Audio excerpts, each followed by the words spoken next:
political correctness continues to run amok in our institutions.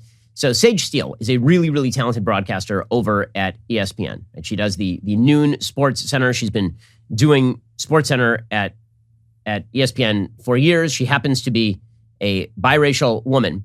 And she was doing a podcast with Jay Cutler. And she made some controversial comments. Now, in the past, she's been pretty openly somewhat conservative, Sage has.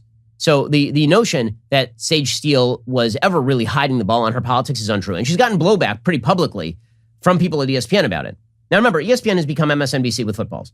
ESPN spent years broadcasting whatever idiotic political statements LeBron James wanted to make and then treating them as though they were some sort of Moses on the mountain moment. Anything dumb and left that athletes say is projected into the stratosphere by ESPN, into anchors. Spent 4 years making overtly political comments about Donald Trump, for example, to very little blowback. Unless they said something so extraordinarily outrageous that it drew like intense fire, pretty much every day was just dominated by lies about policing in the United States or about systemic racism in the United States. And ESPN went woke a long time ago. So did Sports Illustrated. Like the entire sort of institutional sports media is way to the left of virtually all media, maybe including political media. Sage Steele is an exception to that, right? She's tweeted some things that tend toward the conservative. And while she was on with Jay Cutler, she made a couple of comments. She made one comment about Barack Obama.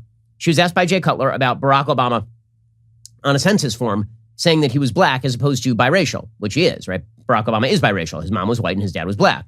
Sage Steele is also biracial. Her dad is black and her mom is white. And here's what Sage Steele had to say. And she's like, well, what happens when you fill out your census? I'm like, well, I don't know when the last time I filled out my census was, but if they make you choose a race, she's like, what are you going to put? I go, well, both. She's like, well, you can't. She goes, well, what if Barack Obama chose black and he's biracial? I'm like, well, congratulations to the president. That's his thing. I go, I think that's fascinating considering his black dad was nowhere to be found, but his white mom and grandma raised him. But hey, you do you. I'm going to do me. Okay, so how dare she point out the reality, which is that Barack Obama, characterizes himself as purely black as opposed to biracial. And she literally says in that clip, you can do what you want, right? That's fine. But it's interesting how he characterizes himself one way as opposed to another. Okay, fine. Like that is a fairly inoffensive comment. When I say fairly, I mean like completely. There's nothing offensive about that, right? For her to say that she, who has the same racial status as Barack Obama, chooses to write mixed race on her forms and Barack Obama does not is sort of culturally interesting. That's true. That is kind of a culturally interesting thing. And it demonstrates how our society tends to box people in to single race thinking as opposed to the reality, which is that a huge number of Americans in the United States are mixed race, and that continues to grow year on year. Okay, there's nothing particularly controversial about that. And then she had this to say about vaccine mandates. So ESPN, Disney, they put down these vaccine mandates. Like a lot of other major companies in the United States, Sage Steele is very critical of that. Here's what she had to say.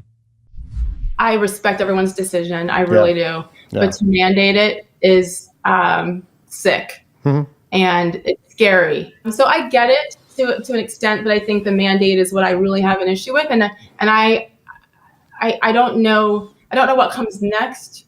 But I do know for me personally, I feel like defeated. Okay, and ESPN decided that they were going to suspend her over this. So they issued a statement on Tuesday saying that Steele would not return to the network for a week, foregoing her noon spot on SportsCenter, and has been removed as host of the 2021 ESPNW Women and Sports Summit, taking place October 18th through the 20th.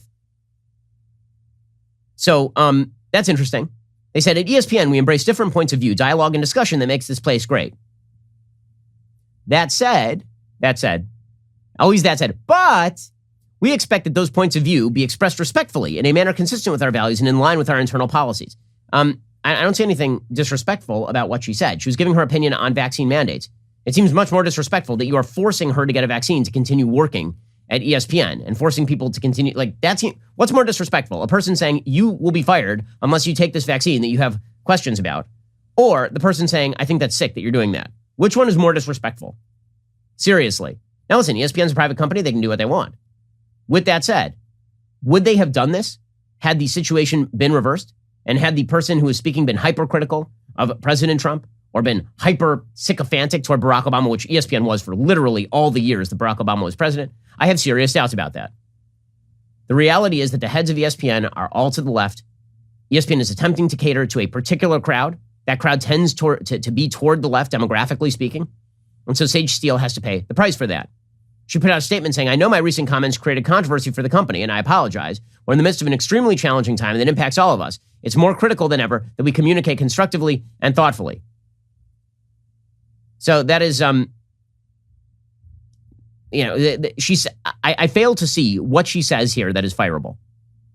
Like, truly, I don't understand what she says here that is fireable or suspendable. That did not stop ESPN from suspending her until apparently further notice.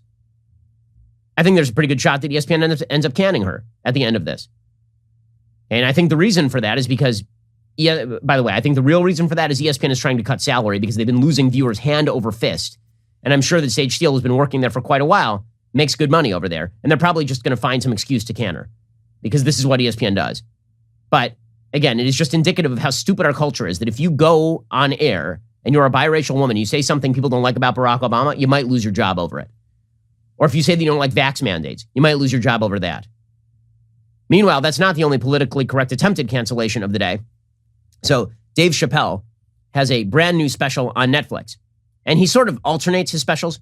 He does ones that are kind of woke and then highly praised because they're not as funny, but they're woke by the Rotten Tomatoes crowd. And then he does ones that are actually funny, but politically incorrect. So he makes some comments in his new Netflix special about the phenomenon of TERFs, trans exclusionary radical feminists, as they are called by the trans community, meaning women who say that biological women exist. Here is Dave Chappelle defending J.K. Rowling.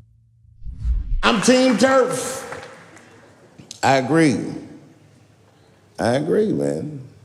Gender is a fact. You have to look at it from a woman's perspective. Look at it like this. Caitlyn Jenner, whom I've met, wonderful person.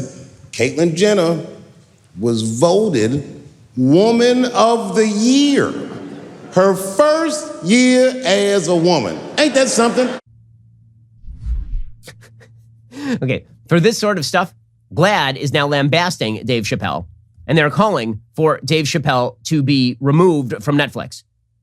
GLAAD said, Dave Chappelle's brand has become synonymous with ridiculing trans people and other marginalized communities. Negative reviews and viewers loudly condemning his latest special is a message to the industry. Audiences don't support platforming anti-LGBTQ diatribes. We agree.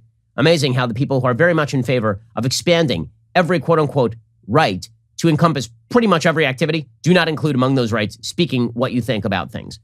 Then you ought to be deplatformed. So, amazingly beautiful stuff here from our censorious left. We're in a battle for the culture and for our values. Like and subscribe to help keep our videos on the front line of the fight and top of your feed.